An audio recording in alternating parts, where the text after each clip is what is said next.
What is this? That was my ready pose. I'm ready. Okay. My Morphin Power I'm ready. Ranger. You guys don't have a ready pose? No. Oh, you got to work on a ready pose. I think I Very do. important. I feel like I'm always ready. This is your it? ready dance. This is like my Street Fighter ready pose. Yeah, when like your idle animation. And my idle, yeah, basically. I'm getting into it. I'm ready. Come on. It's oddly, it just makes me uncomfortable. I'm going to be real with you. I felt pretty good with it. You can shimmy all you want, I guess. And if you have it on high speed mode, it goes really jittery. Just like.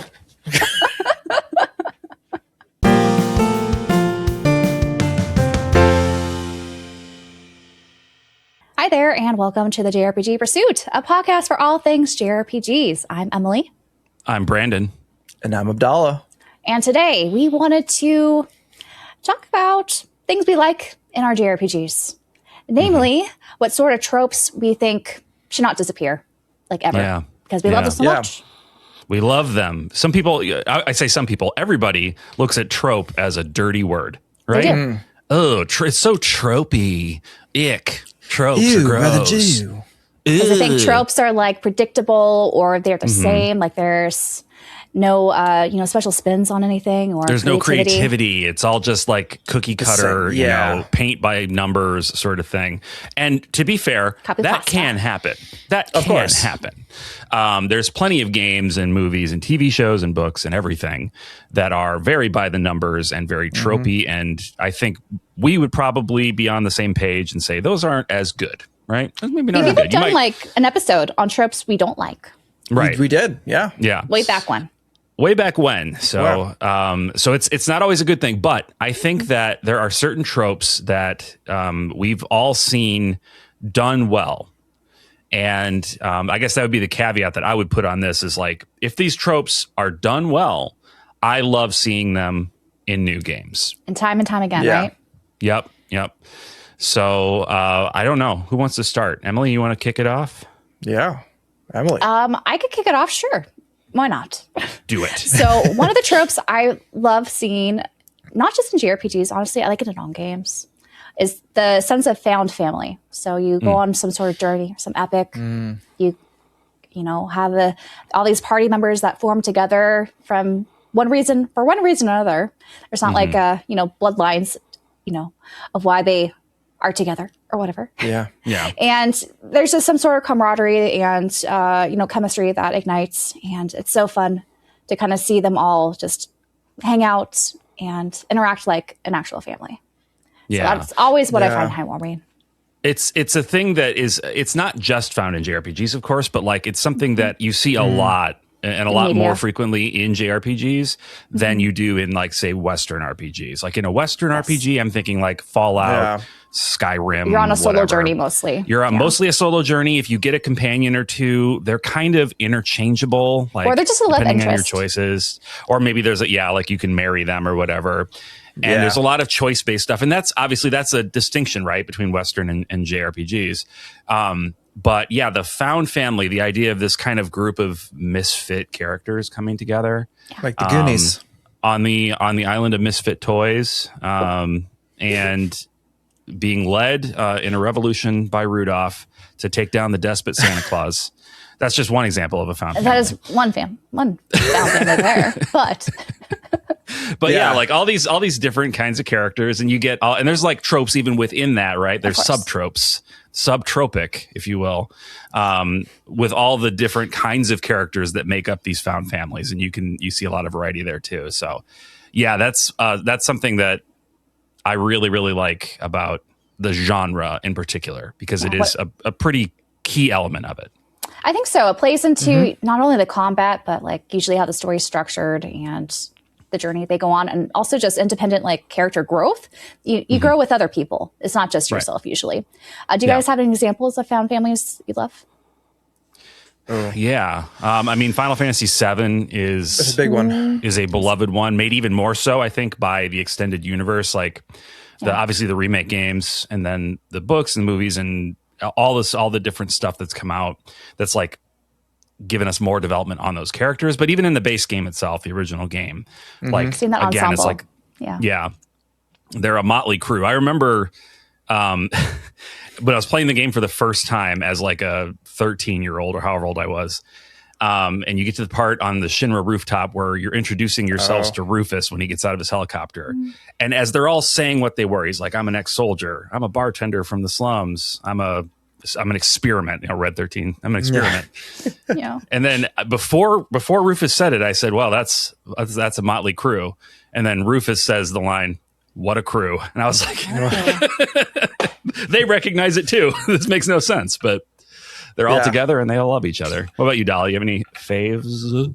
Oh man, honestly, I think Final Fantasy VII is probably the biggest one I can think of. But not only that, but Final Fantasy VIII, I think, is a really good kind of found family with everything kind of more traumatic. I think version found through trauma. Yeah, like they've trauma bonded together. But it's interesting to see how they all kind of played together and went on this journey. But I feel like that's like a very old school Final Fantasy thought process. Yeah. Especially for like the PlayStation era.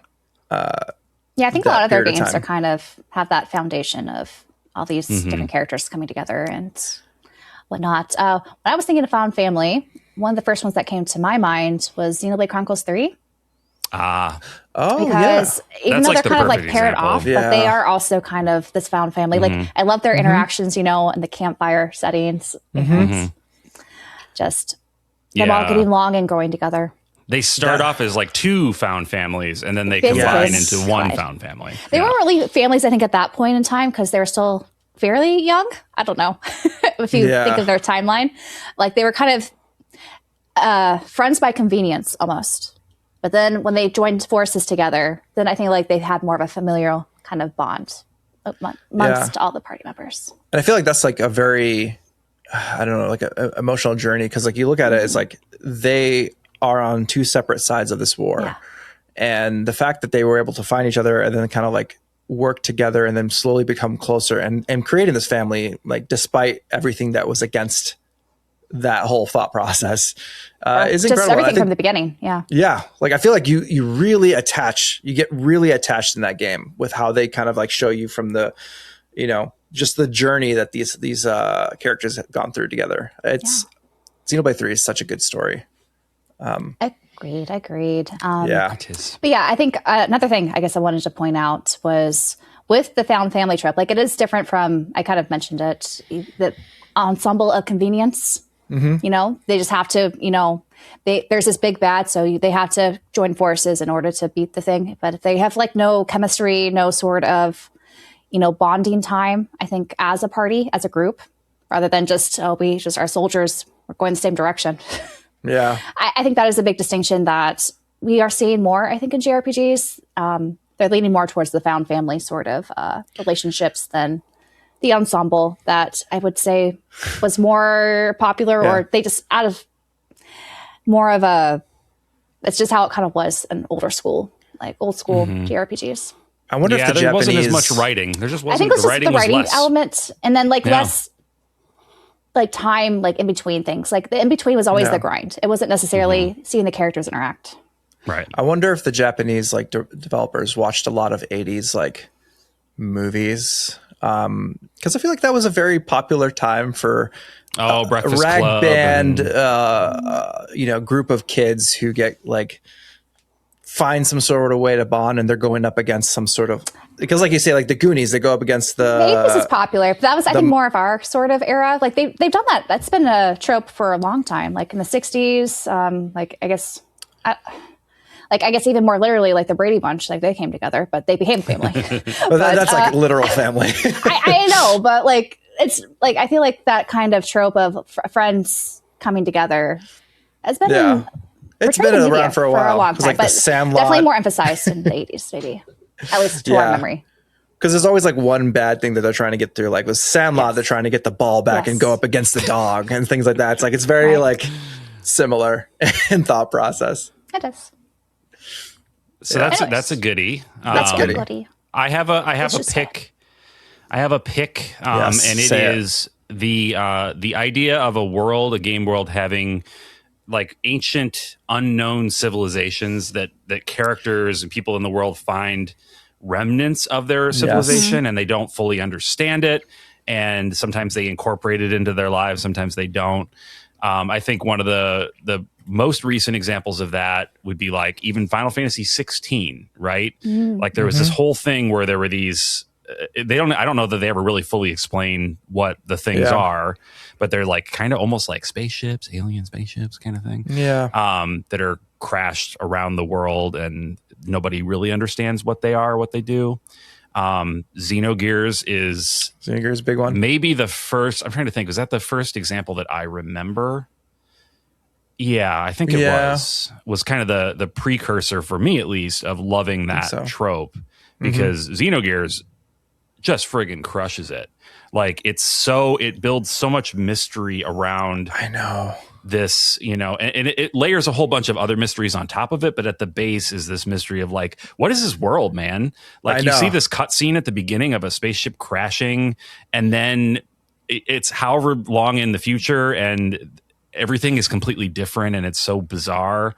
There's and there's like remnants of like what look like modern industrial cities, and like super sci-fi high-tech stuff, and it's like everything's just there on this planet. It's like, what is this place, And to me, that's such a, when it's done well, and when it's not necessarily the focus of the story, but it's just a cool, mysterious element in the background, that's when I think it works best. Like, Xenogears, you have the ethos that is the church organization that's going out and, trying to understand this, a little bit of the stuff from them and from other characters that you meet. It's a really cool way of adding mystery and making the world feel more lived in than it might actually otherwise be. Yeah, I always like those tropes as well. Usually how I think about them also is like, you could take like a dystopian sort of setting, but then in the future, like what happens after a dystopian? What is the refresh? Post-dystopia. Exactly. Yeah. And it's always interesting, especially when that ancient civilization was actually more advanced in technology. And when you look at, what they did in the past, like how did we skip all this and I guess go backwards from where they were? Like, did they get too powerful? Is that what caused their destruction? That kind of thing. Their hubris. They flew too close. It is often their hubris. Sorry for the spoiler for all games, but all of them. a good example of that. That's not technically a JRPG, but the Horizon Zero Dawn, and sequels, very much that kind of like post-apocalyptic, right? Post.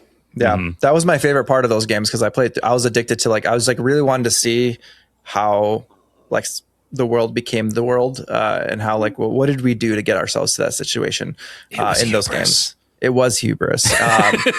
But there's so much to that. And it's like interesting to see. And that game does a really good job of like tying exploration to you finding out.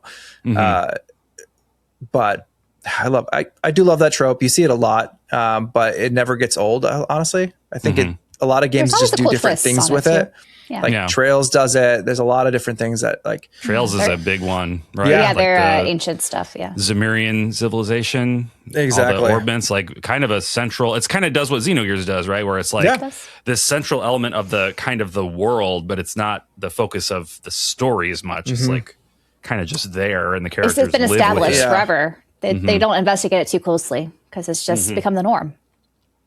Yep. Exactly. Which. I think it leads me to think about something else on this list. Hit it. And that's my idea of the church is evil, or at least a little suspicious. Yeah, that is religion is bad. Or covering up stuff. I can tell you, as a kid that grew up very religious in the 90s, it felt so subversive to play like Xenogears, and it's like, oh, this is like kind of blasphemous almost, like, ooh, they're saying bad things. Final Fantasy Tactics, like, yes, ooh boy, it's very popular trope in like JRPGs and just Japanese in games in general. I feel like the Japanese writers do love to bring in religious like connotations and things to do with like organized religion and how that could be kind of blur the lines across those things. And you see it a lot. So interesting too because of their like the country's religious makeup too. Usually you see a lot of, Christian influences on the not so sancted, I guess, church and all that, however you want to say that. When in fact, like Christianity is a very small population in Japan. Yeah, I remember reading something on the internet in the 90s where they were talking about why, I don't even know if it was about RPGs or if it was about Evangelion, the show. And the explanation that this writer had was that, like, you know, in Japan, like you said, Emily, it's such a small percentage of people are they rejected all the religion. People who went over there to try to convert. Yeah. So to them, it's this bizarre, weird, fascinating foreign thing. It's like us like looking at Greek mythology and being like, oh, Greek mythology is so crazy cool. Let's make a million movies out of it. You know, it's Egyptian mythology, sort of like that. Egyptian, like all these different cultures. It's so foreign to us. It's exotic, and so for them, it's like a cross and a dude that came back to life or whatever. That's those awesome. Angels with wings. That looks rad. You know, let's do that. A devil. And there's like universal like. Good and evil sort of concepts in there too, which is nice. So like the church being an antagonist was a new thing for us around the PlayStation era. That was kind of the beginning of that shift, and that was largely because Nintendo wasn't the only place where those kinds of games were happening. In the past, there were games that had like religious, controversial or would be controversial religious elements, but they didn't come out over here. Or if they did, they had those elements scrubbed out. Because Nintendo didn't allow anything related to religion. So like we finally got to see some of those ideas coming from Japanese devs. And so whether the church is evil or if it's just mysterious, like I would put the church in the Trails series, the Septian Church, as being more mysterious. Maybe they're evil, but we don't know. We don't have enough information to say. But definitely mysterious, and like there's some shady aspect. Something's going there down. String pulley. Yeah. Like when we were talking about in the last trope in terms of ancient civilizations and the idea of like, all right, if certain, items that you find from ancient civilizations, if the church comes in and been like, nope, you guys can't touch that. And it's like, it causes a little suspicion of like, okay, what are they trying to hide? What are they doing? And you see that like across JRPGs. I think like Xenogears does it. One of my favorite characters in Xenogears is Billy, that I wish got a little bit more time, but like the whole premise around Billy and what you learn about what is happening in the background during those, like, in the church, it shocks you throughout that game. And I think that was like probably one of the first games that really, like, I feel like we're going to be a dead horse with Xenogears in this episode. We love those tropes in Xenogears, guys. We know. Xenogears has quite a few of the tropes, but it does it in such a compelling way that it all fits together in like a very nice narrative. I just love it. And I think Trails also follows that same mentality. They took a lot from cast of mystery right now. Exactly.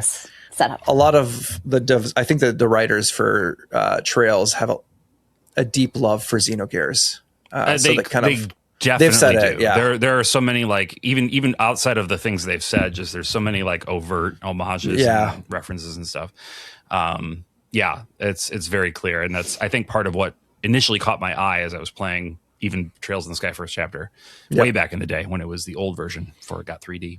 But for those of you who are new and are playing the remakes, you're going to meet Kevin Graham in the new game. And one of the best characters. An interesting character for sure. Yep. Especially as relates to this topic. So that's But I would say there are some JRPGs that also include church, but I'm like, why? Mostly the Dragon Quest games. The church. Yeah. If it's not mysterious, it's just like benign, cosmetic. I'm like, okay, it's just there. It's just there. It's a resurrection palace. You just go in and pay some money to resurrect your person. I guess they can't help but put it in there. But it's kind of like the idea of Japan and its love for using.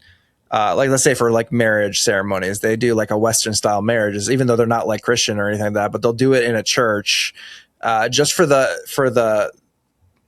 vibes, I guess. It's all about the vibes. It's like, it's like this popular way. It looks cool. They like it. It's like aesthetic.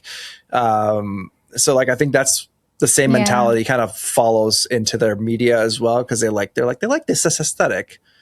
So they just want to put the it in whole the game. ceremony, like it is Yeah. like, you're supposed to do these steps to exactly. perform it. So they probably like how that turns out. Oh, one thing before we move on. Speaking of Dragon Quest, I remembered that there's actually one Dragon Quest where the church actually isn't just like benign, and that is the 2 remake. I don't know how much any of it was there in the original version of that. No, not 2. I'm sorry, 7. I was like, wait, 7. 7. Okay. I was gonna say, I was like the one I played most recently. No, 7 was the one I played most recently. 7. Not 2. Yeah. That was I was very surprised. I was very surprised by that because it's always so benign. It has like no influence one way or the other on the story. No, but you're right. That one has at least a bit more. Like it's more underlined than anything. It's not so overt, but it is there. Yeah, it's there. Yeah. So yeah. Shall we move on to? Yeah, let's hit the next one. Our 4th trope. Let's do it. So another one that I think should be here to stay are the tournament arcs. Yes. I think they're just fun. Like sometimes, I love tournament arcs. It's fun just to have like a break, and it's a way to not only have different party members sometimes, team up to, defeat whoever the rivals are for their bout. And it's always kind of fun to see the witty banter between the two before you take them down. Oh, yeah. But there's something about, having these sort of structures for combat, especially, and how it leads up to some sort of goal. Like it's a little mini, how do I say it? It's just like almost before you, like a snapshot of how you make progression in fighting and getting better rather than just the whole game. It's just like a chapter where you have it. And it's just very satisfying to see that transformation so quickly, I think, for the characters and getting stronger or, getting some like good rewards after all their efforts. Yeah. It's very big in like, manga, anime, leading up to JRPGs as things get modernized with technology and stuff like that. They love tournament arcs. If you've watched any shonen anime, there's 100% going to be a tournament arc. There's no choice. They have no, like their hands are tied. Either it's like a test, like you need to show your prowess, how much you've grown, or to become something or whatever, or to win something. It's also like a perfect opportunity to show off like that character's new abilities or whatever they're like, how strong they've become. Exactly. Cause like that's usually the case. Like at some point they just like show it off. It's not every case in JRPG specifically, because there's tournaments like in Trails that are just straight up tournaments that they're strong. Yeah. They're strong. They're going. Everybody is so strong. I know. One of my favorite tournament arcs is one that was not in the original story, but was added to Final Fantasy VII Remake, when Cloud and Aerith are battling, and then they and then they have to fight the Hell House. That Hell House, man. Oh yeah. That Hell House. Everybody was like, they're not going to put that enemy in this game. This is like a more realistic take on Final Fantasy VII. You're not going to fight a giant fire-breathing house. And they're like, hold my beer, man. Here's the most ridiculous fight. I love it. And you already mentioned Trails having a good tournament arc. Xenogears also has one. Oh, it does. Yeah, that's right. Yeah. Yeah. I almost forgotten. Xenogears has its own. It has a pretty interesting one. And Xenogears literally had every trope. That's what I'm saying. Literally, every trope on this list that we have is probably. Oh, that's so funny. Wow. Yeah. Actually, they were all new to me at the time. Yeah. They were all new to me at the time. It was the first like more grown up RPG that I played. So, well, to talk about other games, Tales of Exilia had a tournament arc. Not as satisfying, I would say, as some of the other tournaments I've had, but it's still, it could be fun. I think a lot of it was like optional. Like there are some tournaments that are like optional, which is okay. The Tales of games, we should have mentioned that with Found Family, because I feel like that's a big part of it. Yeah, that is a huge part. Yeah. But the tournament arc for sure. And I think Paper Mario and the Thousand Year Door has a tournament too, right? It with does, the Glitz Pit. Yeah. Glitz Pits. There's quite a few. There's a few. Like I like the more structured. Yeah, I like the more story integrated, structured ones. Like it's almost like an anime, rather than the tournaments that like are optional and you could just like try to get like some high score or something. Yeah, I mean, like technically, just for those sorts of things, like Dragon Quest II has a tournament, thing you can go and battle monsters or whatever. Exactly. So yeah, that's true. That time I really did mean Dragon Quest II. Yes, you did. It actually was Dragon Quest II. So that's true. So take that. Take it. That's a good one too. Let me think. Yeah. What's another one? Oh, this one's a little more gameplay related than plot related. I really like mimics, like chests that are actually monsters. Caveat being only when they have good stuff in them. Yeah. Right. Yes. Like when you go to open a treasure chest, they're like, it's a mimic. And then you have to fight this tough thing. And then you beat it and you get like 500 experience points and 300 gold. And they send you on your way. It's like, come on. That sucks. Give me potion. Give me 10 HP. Yeah, like give me the coolest armor in the dungeon, or you know what I mean? Like give me something that's worth the effort of doing it. Like I always feel good when I crush one of those things in a game and I get like some awesome stuff. But if they don't give me anything, I'm like, I'm already fighting random battles or whatever here, dude. I don't need my treasure chests to also take up that time. So when they got good stuffs in them, I really like it. Yeah. I don't mind mimics. Do you like mimics when they're a surprise or when you anticipate it? Because, like in Trails, they have the harder chests. The harder chests, you can get into, especially if you do like the Sky games on the Vita, the Evolution. I feel like ones. Those and Cold Steel 2 had them. Yeah, they had some like challenge ones. Mm-hmm. But you also got like a good item from it, so I always wanted to do high reward to do it. Yeah, exactly. So sometimes, like if I'm going through like a dungeon and I'm very concerned about my health, I'm always annoyed. Like, do I actually open this treasure chest? It could be a mimic. I did that a lot in Dragon Quest. Could be a mimic. It could be a mimic. Do I take the chance? They also had pots that were mimic pots or whatever they're called. Oh right, Dragon the pots, and wells. They had wells. The wells too. Yes. If you want to go down the well. Well, what are they called? What are the wells called? Because they always have pun names. It's always some goofy pun. I can't remember now. I can't remember any of them. But with Dragon Quest, I don't know. Because I was always like struggling to. Like I would do it anyway, but I'd be like, yeah. Because like you had such limited, I guess, ways to survive the dungeon sometimes. Well, the caveat I think is for like the HD 2D remakers. Remakers. Remakers. No. I want to say remaster. Then I was like, no, it's a remake. Damn remakers out there. I like that. Yeah. But for 2 especially, I was carrying the coffins a lot, especially early game. But at least for like 7 reimagined, they weren't hard. Like there was a helium post like everywhere. Yeah. Not a JRPG, but that's right. It's not. But the Dark Souls games, I really like the way they do mimics because if you like pay attention and go up to a treasure box and look at it closely, if it's a mimic, you can see it breathing. Which is super creepy. That is creepy. I feel like I love that. I love that mechanic. Like it makes it feel more real. Yeah, and then when you fight them, they like grow these super long arms and legs and stand up, and it's so gross. I do love the Dark Souls mimics. I really do. They do a really good job with that. I think still my favorite mimic is this is an anime reference, is in Frieren when she can't help herself but open up them and she gets swallowed. That's my favorite running joke in the series. It's so funny. It never gets old, honestly. It never does. It really doesn't. That's a trope that should not go away. In Frieren. I just like how everyone's always prepared for it. They're just like, and they're just exasperated. Here we go again. Pull her out. Let's figure this out.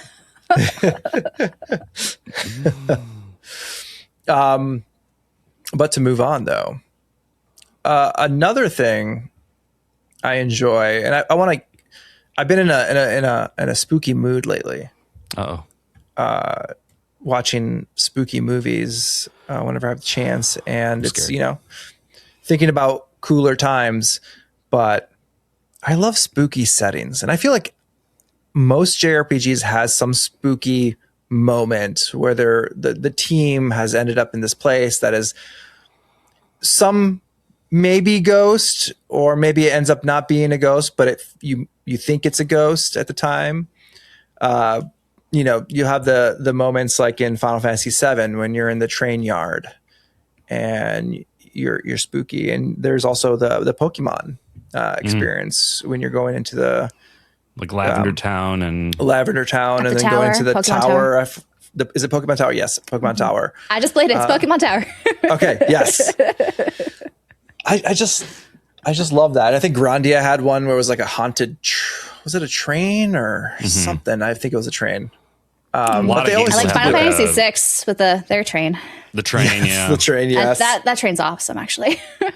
Lots of ghost ships. I feel like that's a pretty ghost ships. frequent one. Yes. Like in Chrono Cross has a ghost ship situation.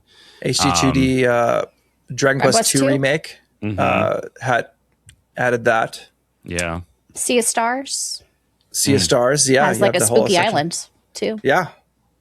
It seems like it's definitely a pretty substantial trope that's used across many JRPGs. Do you guys think like is this also another just fascination in Japan? They like the spooky stuff because or just maybe in Asia how like Halloween is treated. I don't know. Yeah, I mean, I think that it's a great way for them to change the tone and the mood without having to drastically alter the story. Like the characters can just need to go through this thing. And I think it stems from they seem to really, I mean, they're really good as a culture at horror. That's true. Japanese horror is they're very good at it. Japan is like they love like the idea of ghosts or like yotei or things like that, like or like fairies and things like that. Like mythology is like they're really big on it, and so like a lot of their anime, a lot of their media tends to always like lean towards like some sort of ghosty situation. Like they do a lot of that. I would say though in JRPGs they're not usually like horror leaning spooky. It's more kind of fun, whimsical. It's quirky. It's quirky, like the characters are going to be scared, and it's going to be funny because there's going to be the one character that's super scared, and So it's like it's more of a fun moment. You're not legitimately scared or anything. It's a haunted house. It's going through a haunted house with your friends, kind of thing. Basically, Scooby Doo. Yeah, Scooby Doo. Scooby Doo. Scooby Doo. You come through. Ruh-roh, right? Can you do that again? Do it. Can you do it again? Oh. I appreciate I'll that. I'll just isolate it and put it in here 50 times. Don't worry. Can we clip that? It's not that good. Come on. No, it was perfect. I don't know what you're talking about. We should rewatch Scooby Doo, I think. If you think that was perfect. Hey. But it's great. Not a bad time. You know, they should have made a Scooby Doo JRPG. I would have been all over that. They had so many other Scooby Doo games. Why no RPG? Why no RPG, guys? Well, everyone should get that Scooby Doo game for the Game Boy. That's basically Maniac Mansion. We all have it. We all have it. We all got it for some reason this last year because it's so cool. I know it's cool. Spooky times. Keep the spookies, please. I love me some spooks. And also, it's cool to have like a ghost party member sometimes. I don't know. Some supernatural party member. I guess it doesn't have to be a ghost, but sometimes it's fun. It's less like not like a demon necessarily supernatural, but more just like, why are you here? But that's cool. I was going to give an example, but it would be a spoiler, so I won't. Spoilers. No spoilers, okay? No spoilums, okay? No, sorry, we don't. Let's move on. Let's do it. Let's move on. So I guess moving on. Yes. I really enjoy when you have unexpected twists that happen in JRPGs, particularly when you have a betrayal that happens that was unexpected by a party member or just, a prominent character that you had trusted up to that point. The trusted mentor or... Exactly. So it diverts kind of like expectations, which is always something I enjoy in stories because I don't like it when it's too predictable. Like sometimes there's comfort and predictability, but also you like it to diverge or divert a little bit. Yeah. Yeah. Xenogears does this really well too, guys. We're just going to say Xenogears for everything, guys. I'm just saying. I was like, I haven't played all the way up to. I wasn't going to say it, but I'm happy you said it. I'm happy you said it. This is out of ignorance. I thought you were going to mention something about Final Fantasy VI with ghosts. I mean, there's definitely you get ghosts in your party technically You for could a short time some, in the yes. in the ghost train. But yeah. So betrayal. Heartrending betrayal. That happens. I mean, it's a staple. Like you see it a lot in Trails. For those who played, Trails in the Sky first chapter, there's some heart-wrenching moments that feel like betrayal. There's a betrayal. Yeah, significant betrayal, I would say, in that game. Also, Cold Steel. Cold Steel, big for sure. Betrayal there too. Big twisty thing. Now Trails the loves Calvert its betrayals. Arc, there's another betrayal. There's so many betrayals. Trails loves its betrayals. A huge betrayal in Crossbell also. My God, all of them. Yeah, all the betrayals. That's why every arc. This is every why I arc like has a Trails major. so much, guys. Yeah, that it is. But I mean, I feel like that is just a trope that does really well in these types of like stories. Yeah. Because it mixes well with the idea of found family, and you get so attached to these characters and they're so close together like this family that the idea of one of them betraying the rest is traumatic. It seems unheard of almost, right? Like they could not possibly. But I like it when they write these betrayals or these villains, like they have a motive that sometimes makes sense, like there's just not like they're evil. They were out to, betray you from the get-go. Like there are circumstances that make sense and you can empathize with it. My favorite like antagonists of sorts are the ones that are like not cut and dry evil. For sure. Because like that's the best part of like these kind of stories is if you can somewhat sympathize with the villain, then you're just like, I get where they're coming from. I don't like it. I don't like how they went around and did this, but I get why they did this. It requires you as the audience member to like participate more emotionally in the story. And I get like some people don't like that. They don't want to participate emotionally in the story. So I get why some people are like, no, I want the villains to be evil, just pure evil. So Cartoon I don't have villainy. to think about it. Yeah. But for me, like, I think part of that, though, is if you could sympathize or you see this, it seems too real, right? If you have a cartoon villain, that can't possibly be real out. Like you could see that in reality. And I think that could be why someone would gravitate more towards that than something more realistic. Yeah. Or it might just hit too close to home. Yeah, maybe you have someone like that in your life. Womp womp. Okay. Shit. But we don't want to do too many more examples because we don't want to get too much into spoiler. Like you can't. You really can't talk about it. You really can't talk about it unless there's a betrayal like in the beginning where you don't have as much emotional investment. Those I don't like it. Like when the betrayal happens, like in the first hour, like give it some time to marinate and set up. Let it cook. Let it cook. Exactly. And then let you like render yourself into a false sense of security with this like group of characters, and then dig the knife in. Speaking of digging the knife in, I'm just going to throw it out here, a trope that I love and need to see more of. Let your party members die. All right, kill your party members, creators, because not willy nilly. I'm not talking Game of Thrones where like everybody is dead. It's horrific. But don't be afraid to kill the people that the players care about, because that is that's a strong emotional moment, and it like emphasizes the danger that the characters are in, right? Yeah, like that's been my up until recently with the Trail series. That's been kind of one of my complaints, is that they seem so reticent to kill anybody. Yeah. And the cynical would say like, oh, it's for marketing. They want to be able to, they don't want to kill a popular character because then they feel like they can't sell merch of that character anymore. People aren't going to buy it because they're dead. They're not in the story anymore. Hey, that's not true on some other popular media. I'm not going to say which one. The one that I really like. I don't think that necessarily actually tracks. I think people would still buy it, if not more. Exactly. Sometimes but that's the case.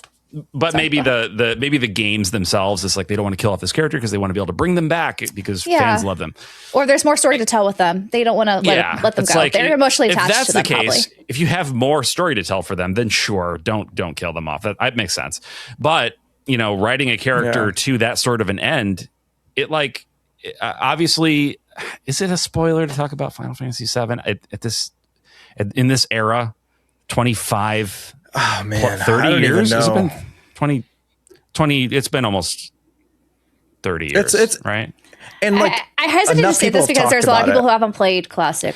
There's JRPGs, people that are like but just playing the trilogy, the remake trilogy, and maybe they haven't gotten through. Yeah, it just came on the Switch too, so Nintendo's people. Yeah, it's just come out. So I'm not going to say, but there is a significant loss in Final Fantasy VII, and it's one of the most talked about, most powerful, like heartbreaking, beautiful moments in the era of JRPGs, possibly even to beyond just its era. It's a cultural movement or a moment for sure. It transcends just JRPG like lovers, because there's like people who are like they don't tend to play JRPGs, but they played Final Fantasy VII and they remember, like they know that and they know about that. So usually it was a big deal, and it wasn't the first Final Fantasy game to do that, right? Like Final Fantasy IV did it notably. They did some rug pulls like Trails does, but they also did some like straight up, no, this character is dead now. And more recent Final Fantasies too. I won't say which one. Yeah. There are some deaths though, I feel like they're cheap, where they felt like they were just trying to get rid of the character rather than have them a bit more integrated in the overall plot. Like they just make them have like a cool factor where you like them because they're cool, and then they're like gone. I'm like, oh. Sometimes they feel unnecessary deaths. Right. That's an example of the bad form of the trope. It's the bad isotope. It's like they're compromised. Like we won't invest too much emotionally in this character, but you're going to feel some pain when they go. Mm-hmm. Yeah. Yeah. But when they really give us that character that we love, and then the loss is meaningful and also meaningful to the story and is like propelling the story forward. And it's not just like, well, this person's gone now. Okay. Anyway. All right. Yeah. If they're forgotten the next second. Yeah, that's sad. Moving on. We're going to recruit a new party member for your place. That's the example. The example of Final Fantasy V does that in the most cynical and ridiculous way, where they kill a major character and then it's immediately replaced by another character that just takes all of that character's abilities and stats. And might as well just be the same character. Okay. I can't remember. There was a movie who did that. Like that was a joke where they're just like, I'm either that or was like I forgot what it was. I was watching something where it's like another character shows up and they're like, oh yeah, like I'm now this person. I'm that. Yeah. Mm-hmm. And I'm just like, that's silly. No, that ain't it, Chief. That ain't it. Don't be afraid. Yes. I agree with that sentiment. It makes, because I do think there's stories around death that should be told in games.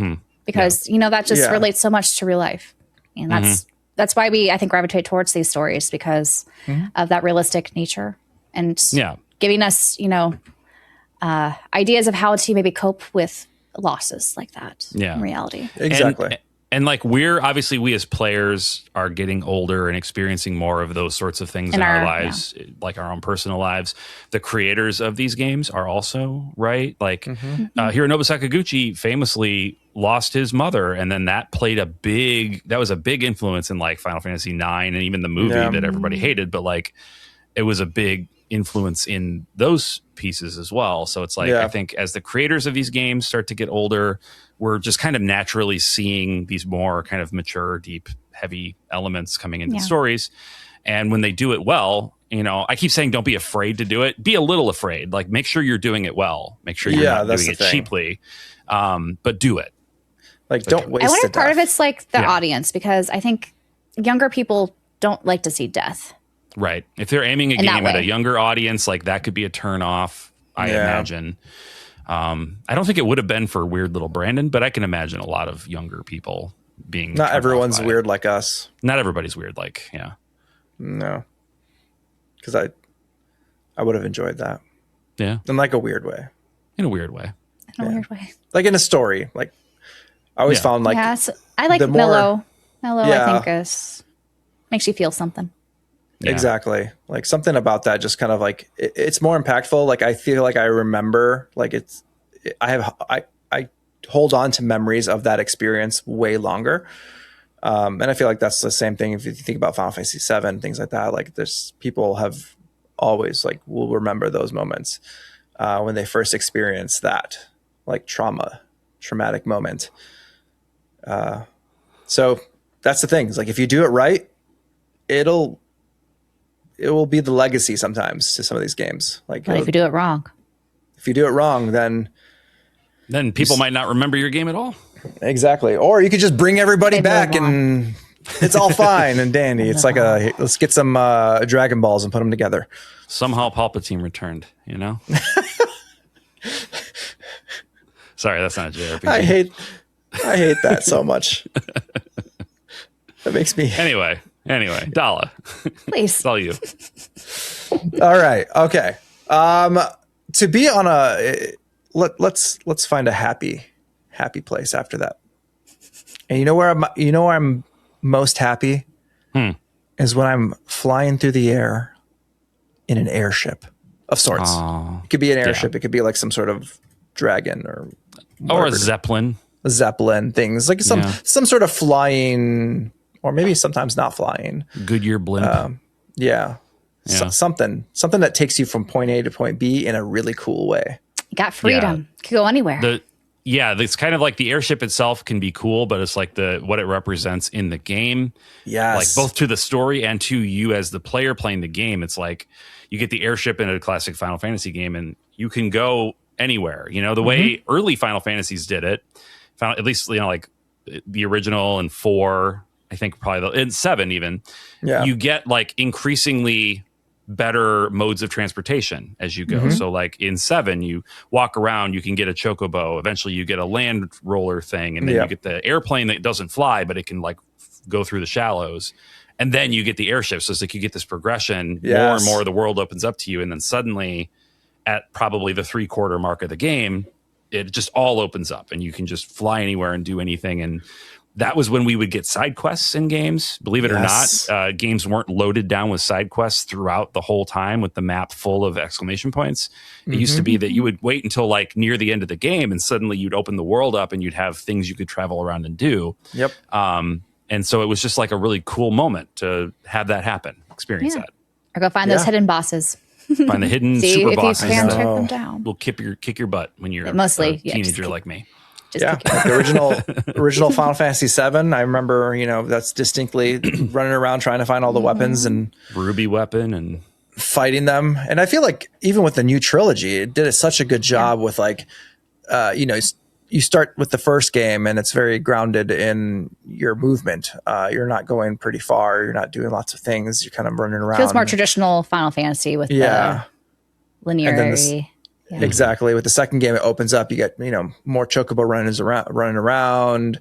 You get a little bit of something else to kind of move you around as well. And then with what we see of the third game, you just go where you want.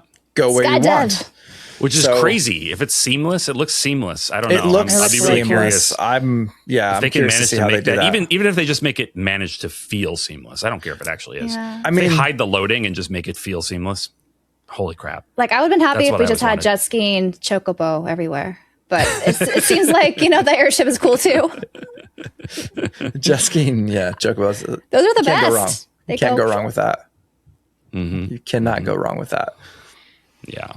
Is that what they're called? I don't know what they're called. They're jetting. I don't know. I guess they weren't skiing.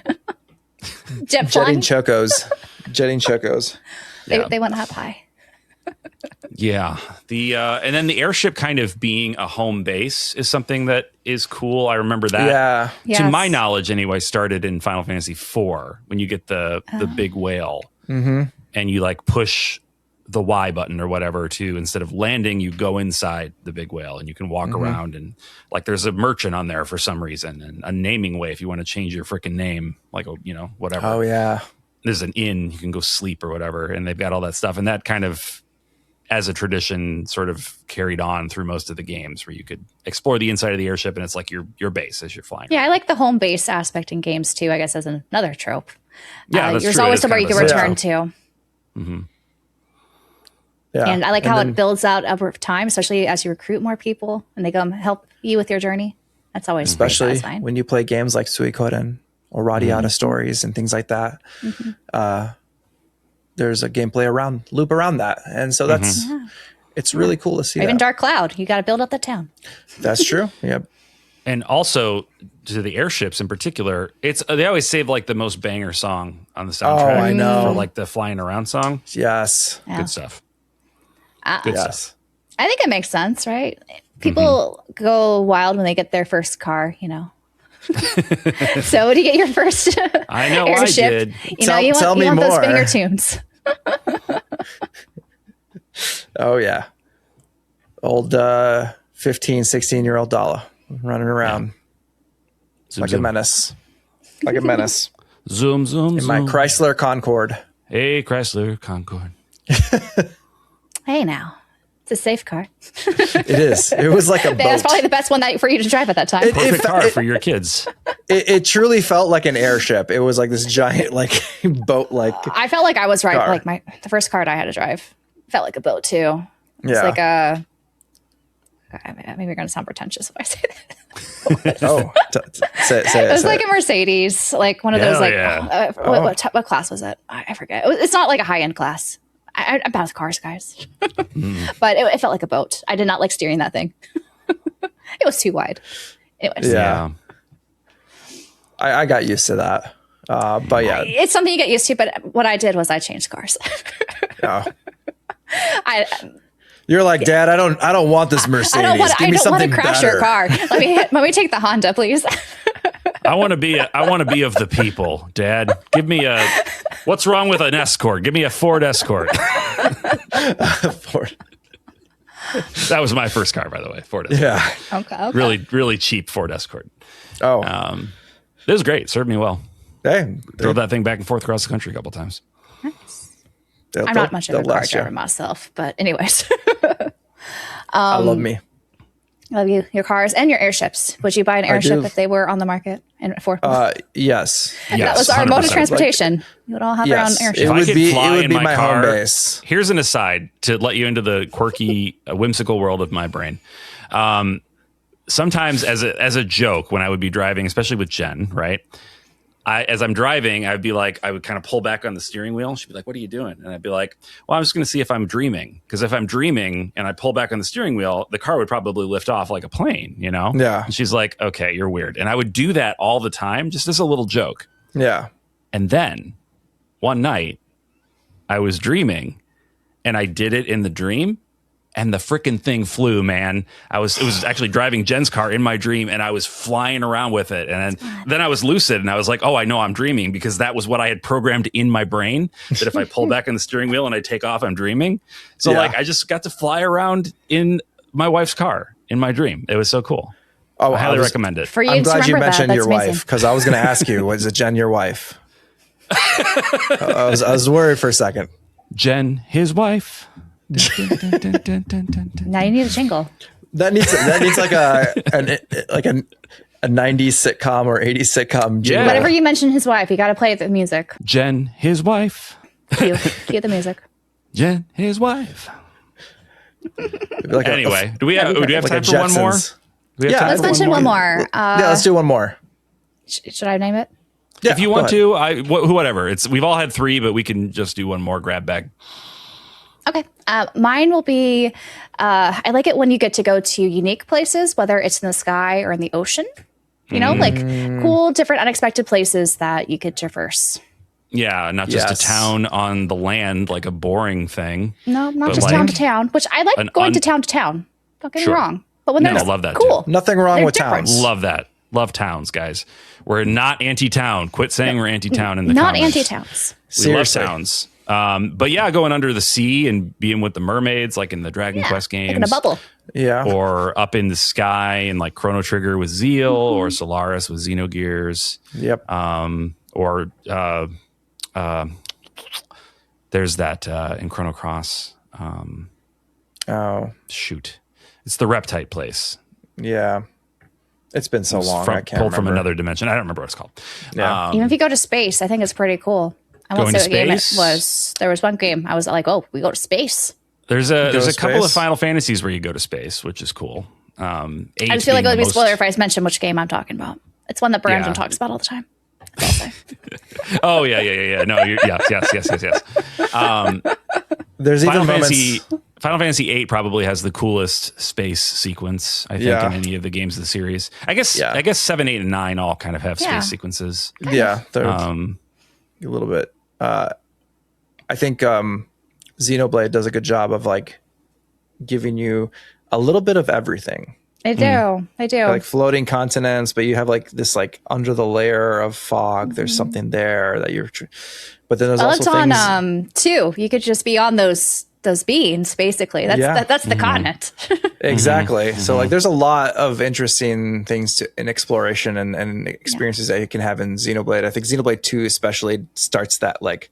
That's really cool. There's a lot to see in Xenoblade 2, and then I mean, it's all Xeno, right? Like he's pulling from Xeno. He's got a goodie bag of stuff, and he keeps pulling stuff out of it. So it's just, that's what Takahashi do. He loves it. He loves his stuff.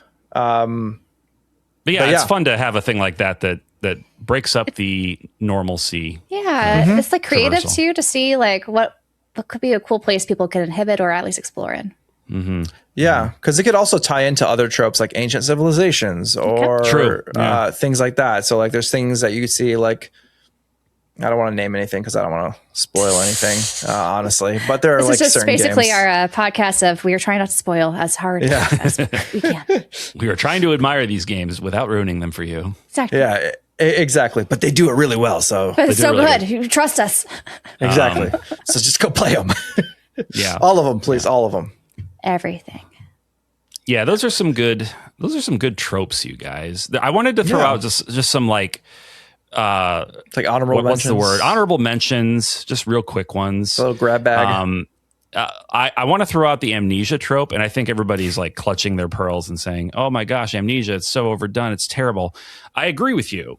95% of the time, it's not great. It's pretty basic, pretty irritating. But there are a few games that I think do that trope in a really interesting way, or have the revelations that come from it be extremely interesting. One of those is Harvestella, and one of them is Xenogears. So I just want to throw that out there. I really like the way the amnesia trope played in those games. You just wanted to talk about Harvestella, didn't you? Gotta throw it in there. Got it. Do it.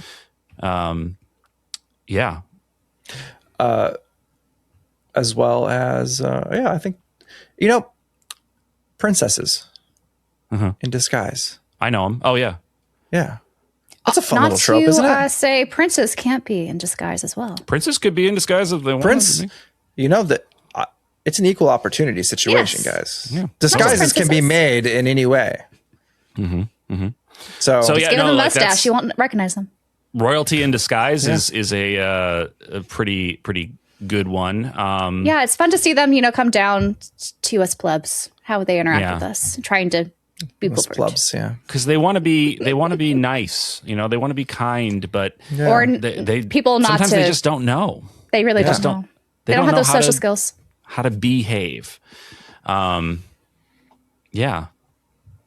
that's the thing. And then I guess the last one that I would just throw in is that stoic character that joins every party. They're often a little bit older than everybody else, and they're quiet and wise, but then every now and then they come in with some like really good zinger and like burn the main character or whatever. The hottest man. Yeah. Most like, Mysterian. Orin from Final Fantasy. I was going to say Orin sounds like right. Who is my younger brother's age? I just want to point out. My age. He's I am 7 years older than Orin, who is the oldest looking person in Final Fantasy X. He's an old man. Yes. Just truly he's been through a lot. To be fair, he's been through a lot. He has been through a lot. If we had been through what he'd been through, we would look pretty rough too. And I always like it. Like they always have like these nice oversized swords too. Yeah. That always comes hand also in how he hand. just sticks his one arm. He's always got it in the it's Ronin like a little sling almost. thing. Yeah. That's like a Ronin thing, isn't it? It must be. It just looks a little some kind of. It's like a casual. I think that's what they do to relax. It's that's just like how the outfit, like when they're wearing the traditional Japanese garb, they'll just like they just pull their arm out and leave it in there. Yeah, exactly. Just hangs. It's like a thing that some people would do. But it's portrayed a lot in media. It's good stuff. It's good stuff. No, there's so much, like, that's the thing. There's so many fun tropes. And like we said in the beginning, like, tropes get such a negative connotation. Yeah, exactly. And we just wanted to talk about what we loved about it and the things that we do enjoy. Fun. Yeah. Like they're tropes for a reason. Like these are things that work and are tried and true. And as long as like the writers and the creators are creative about how they do it, and it plays to what the game's strengths are, then go for it. You can subvert the tropes in interesting ways. You can use them traditionally, but combine them in interesting ways. There's a lot of stuff that a good writer can do with well-established tropes that like make them feel new, make them feel cool. So I hope that you all will share down in the comments tropes that you are a fan of, that you would love to see. I think some of you probably are going to share tropes that you hate, and that's fine. Engagement is engagement. But I'd love to see the tropes that you would go to bat for and why. Right? I just feel like we should celebrate some of them, and here's an opportunity to do that. Why not? Why not? So thanks, everybody, for hanging out, for checking out this week's episode. Hope you enjoyed it. Thanks especially to our members for supporting the show and making all of this possible. And to our Pursuer and Pursuer Plus members, stick around for the after show, or maybe you already listened to it, you little scamps. Yeah, we know you guys. We know you guys. Listen to that first, even though it's called the after show. That's fine. Hope you enjoy that as well. Yeah. And on Monday.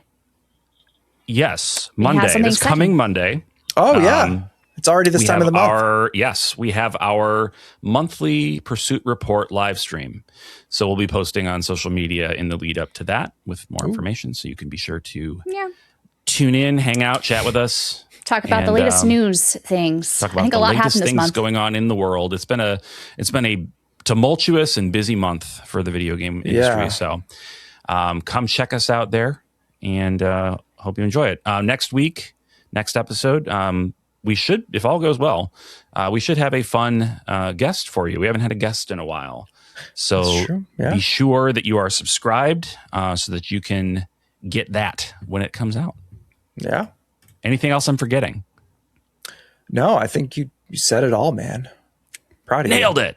All right. All I need to say for this week. Well, with that, we will sign off. Goodbye, everybody. Bye-bye. Take care.